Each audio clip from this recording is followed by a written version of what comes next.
Ang dami nga nagtatanong kung saan nakakabili ng rice coffee na ito dahil bukod sa orange, blue, and black app, alam nyo ba guys na available na rin to sa Quiapo? So yung mga ka-food trip, nandito tayo ngayon sa Quinta Market, Quiapo guys. Papakita ko sa inyo kung saan makakabili dito ng Grain Smart Rice Coffee. Ang dami nagtatanong kung ayaw nyo pumunta sa mga online shopping app, ito pwede kayong bumili dito pag pumunta kayo sa Quiapo. So yan nakikita nyo, Quinta Market. Ito, Villalobos, papasok tayo dito. Tara, turo ko sa inyo. Sa dire-diretso lang tayo dito sa may hanapin lang natin guys yung Sheila's Dragon Fruit. So nakikita na natin guys yung Quiapo Church. Ayan. Malapit yan doon mismo. So dire-diretso lang tayo. Pag galing naman kayong Quiapo Church, mas malapit na kayo. Ito na guys, makikita nyo na yung bilihan ng Grain Smart Rice Coffee dito. Ito yung matao. So ito na. Ayan, daming tao. Ayan na, nakikita nyo. Ayun guys. Ayun, ang dami. So sa mga gustong bumili ng Grain Smart Rice Coffee, ayan, ito. Ang dami niyan dito guys. Hanapin nyo lang Sheila's Dragon Fruit. Magkano po yung Grain Smart nyo? Magkano po? 185. Mura dito guys. 185 lang pero legit yan pag gusto nyo bumili. Sorry magkano po? Sorry. 285 pag gusto nyo bumili ng ng Grain Smart Rice Coffee. Hindi 185, mali pala.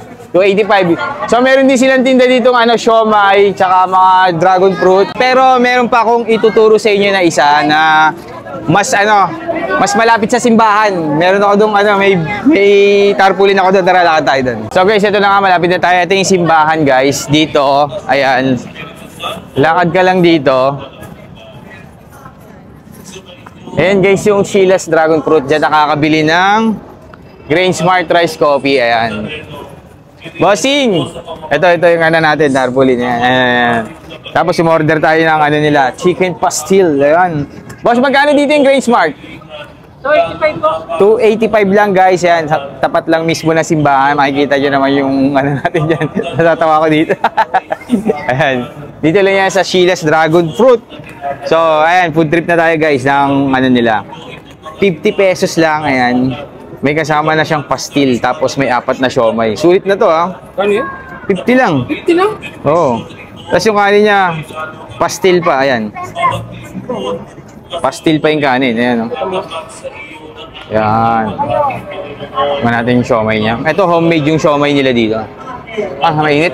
Busok po Tapos yung pastil, ayan. Sarap Kahit wala ng sauce. So sa mga gustong umorder ng ng Grain Smart Rice Coffee pag nandito kayo sa Quiapo, ayan. Sheila's Dragon Fruit lang. Kabilaan na pwesto nila, makikita nyo to. Ayan. Tapat lang mismo ng simbahan dito sa loob. Kahit tayo.